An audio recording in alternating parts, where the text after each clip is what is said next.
Favourite serials இனி டிவிக்கு முன்பே சன் நெக்ஸ்ட் ஆப்ல ஜாலியா எல்லாருக்கும் முன்னாடியே பாருங்க. இப்பவே சன் நெக்ஸ்ட் ஆப்பை டவுன்லோட் பண்ணி சப்ஸ்கிரைப் பண்ணுங்க. ஐயோ எதுக்குதான் இப்படி அழுது என்ன? இல்ல ஒண்ணு இல்ல, இருங்க நான் உங்களை அப்புறம் கூப்பிடுறேனே. வைங்க. ஏய், எதுக்கு இப்படி அழுது என்ன சாவடிக்கிற? வாய முடுன்னு சொல்றேன். அழாதன்னு சொல்றேன்ல. ஏமா குழந்தை அழுதுகிட்டு இருக்கா? ஐயோ, இவன் கத்துறது பத்தாதுன்னு அவன் வேற கத்திக்கிட்டு இருக்கான். ஒண்ணு இல்லப்பா, பசியில தான் அழறான். நீ வேலையை பாருப்பா. டாக்டர் கொடுத்தாங்களா அந்த பால் பவுடர், அதை கலந்து கொடுங்கம்மா. குழந்தை அழ விடாதீங்கம்மா. குடுக்கறேன், நான் பாத்துக்கிறேன். பாத்துக்கோங்கம்மா. ஏய், வாய முடுன்னு சொல்றேன்ல.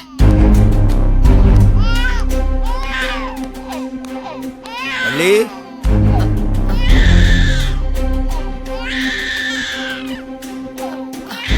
அண்ணே வாங்கண்ணே, வாங்க. என்னம்மா பேர பிள்ளைய ரொம்ப சந்தோஷமா குஞ்சிக்கிட்டு இருக்கா போல? அட என்ன நீங்க வேற வயிற்றுச்சல கிளப்பிக்கிட்டு இருக்கீங்க? இது இந்த வீட்டுக்கு வந்ததுல இருந்து என் நிம்மதியே போச்சு. இதுல இத கொஞ்சம் தான் ஒண்ணு கேடா. ஏய், இப்படி கத்துறத நிறுத்த போறியா இல்லையா? ஐயோ, இது வேற என்னோட உயிரை எடுக்குதுன்னு. என் நேரமும் அழுது என் காதையே கேட்காம போயிடும் போல. எதுக்கு அழுவுறான் என்னன்னு ஒரு கர்மமும் புரிய மாட்டேங்குது. எப்படா ஒழிச்சு கட்டுவோம்னு இருக்கு. இன்னும் அழுதுட்டு இருக்கானா? ஏமா? ஐயோ அண்ணே, இவன் இப்ப அழுகிய நிப்பாட்டுற மாதிரி தெரியல. இவனை கொஞ்சம் பாத்துக்கங்க, நான் போய் பால் எடுத்துட்டு வரேன். இரு வரேன்.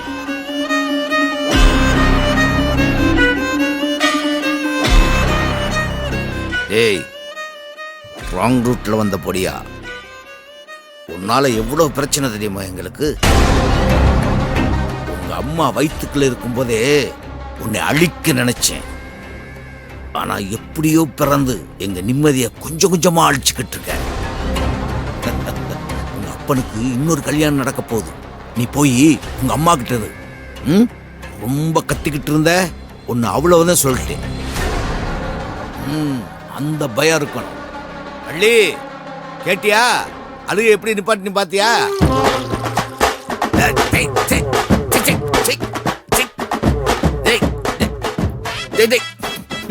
ஐயோ, என் மேல ஒண்ணுக்கு அடிக்கிற. உனக்கு அங்க ஆத்த துமுறு அப்படியே இருக்கு. ஒண்ணு அப்படியே.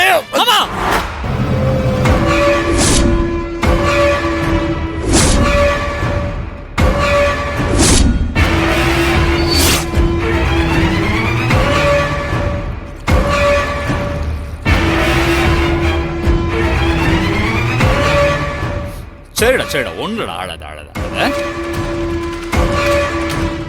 கொஞ்சமாவது அறிவு இருக்கா உங்களுக்கு? சின்ன குழந்தைய போய் அடிக்க போறீங்க? என் குழந்தைய அடிக்கிறதுக்கு உங்களுக்கு என்ன உரிமை இருக்கு? வயசான அளவுக்கு கொஞ்சம் கூட புத்தியே இல்லாம இருக்கீங்க. விக்னேஷ், என்னப்பா என்னாச்சு? எதுக்கு மாமாவை போய் சத்தம் போட்டுட்டு இருக்க? என் குழந்தைய திட்டுறாரு, அடிக்க கை ஓங்குறாரு. பார்த்துட்டு கோவப்படாம என்ன பண்ண சொல்றீங்க? இல்ல மாப்ள, ஓ குழந்தை என் மேல உச்சா போயிட்டேன். அத செல்லமா திட்டிக்கிட்டு இருந்தேன். பொய் சொல்லாதீங்க. என் குழந்தை கிட்ட நீங்க பேசினா நான் கேட்டுக்கிட்டு தான் இருந்தேன். எனக்கு இன்னொரு கல்யாணம் பண்ணுவாராம், இவனை கொண்டு போய் அவங்க அம்மா கிட்ட கொடுப்பாராம். என்னென்ன பேச்சு இதெல்லாம்? மாப்ள, இந்த குழந்தைனாலதானே உங்களுக்கு பிரச்சனை மேல பிரச்சனையா வந்துகிட்டு இருக்கு. அதனாலதான் என் குழந்தையால எனக்கு பிரச்சனை உங்ககிட்ட சொன்னா, என் குழந்தை மேல தூசி கூட படாம கண்ணுக்குள்ள வச்சு பாத்துக்கிட்டு இருக்கேன். நீங்க என்னடானா அவனை மிரட்டுறீங்க, திட்டுறீங்க, அடிக்க வரீங்க. என்ன நினைச்சுக்கிட்டு இருக்கீங்க? விக்னேஷ், மாமா தான் ஏதோ செல்லமா திட்டினேன்னு தானே சொல்றாரு. ஏன்பா இப்படி எல்லாம் கோவப்படுற? அவர் எப்படி பேசினார் நான் பாத்துட்டு தான் இருந்தேன். இப்பதான் புரியுது, தப்பெல்லாம் ஏன் மேலதான். நான் கல்யாணத்துக்கு ஒத்துக்கிட்டேன்ல, அதான் என்னோட தப்பு.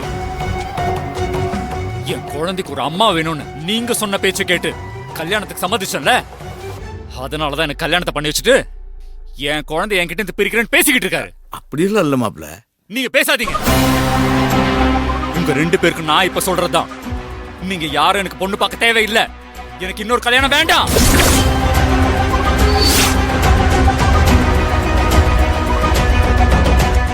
விக்னேஷ், என்னப்பா சொல்ற? ஆமாமா, எனக்கு கல்யாணமே தேவையில்லை.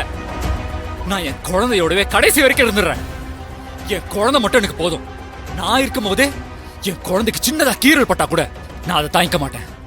அப்படி இருக்கும்போது என் குழந்தை மேல எவ்வளவு வன்மத்தை காட்டுறாரு இவரு. விக்னேஷ், என்னப்பா நீ? இப்படி ஒரு சின்ன விஷயத்துக்கு போய் நீ டென்ஷன் ஆகுற? இத பாரு, குழந்தைய மிரட்டி அதட்டி வளர்க்கறதுக்கு பெரியவங்க யாராச்சும் ஒருத்தர் இருக்கணும்ல. அதானப்பா உன் மாமா செஞ்சிருக்காரு. இதுக்கு போய் கல்யாணமே வேண்டாம்னு சொன்ன எப்படிப்பா? மா, அடிச்சு அதட்டுறதுக்கு அவனே நடமாடிட்டு இருக்க குழந்தையா? அவன் பச்சை குழந்தைமா, உங்க பேரன். அப்படி இருக்கும்போது கூட இருக்க நீங்களே இப்படி பண்ணா எப்படி? இன்னொரு பொண்ணு இந்த வீட்டுக்கு வந்து அவ இந்த குழந்தைய தான் பெத்த குழந்தையா பார்க்காம கொடுமை பண்ணிட்டானா? முடியாதுமா, என்னால அதை தாங்கவே முடியாது. தேவியை விட்டு நான் பிரியறதுல எவ்வளவு உறுதியா இருக்கணும், அதே மாதிரி எனக்கு இன்னொரு கல்யாணம் வேணாங்கிறதுல இந்த நிமிஷத்துல இருந்தே நான் உறுதியா இருக்கேன். வாடாச்சு, வாடா வாடா, நம்ம மேல படம். ஒண்ணு இல்லடா, ஒண்ணு இல்ல, கொடுங்க. விக்னேஷ், விக்னேஷ் நான் சொல்றதை கேளுடா. நீங்க எதுவும் சொல்ல தேவையில்லை. அம்மா சொல்றதை கொஞ்சம் கேளுப்பா.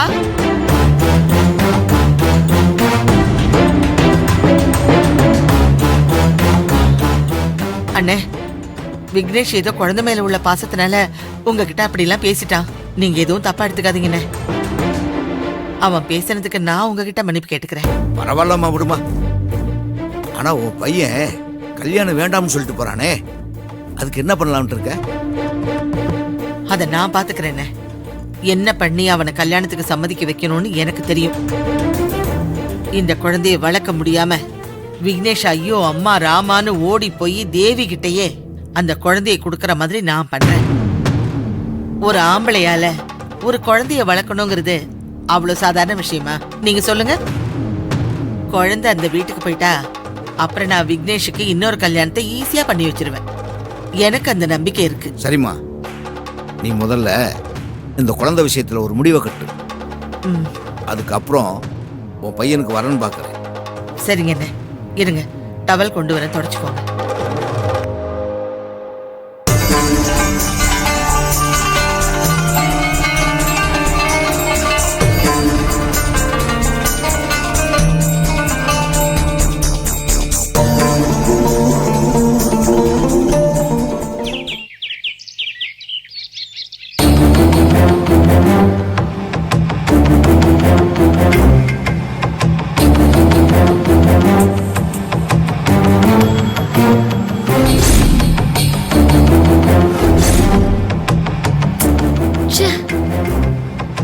பாக்குறதுக்கு வெகுளியா இருந்தா நமக்கு உதவி பண்ணாங்கிறதுக்காக நம்பி பழகினது ரொம்ப பெரிய தப்பா போச்சு.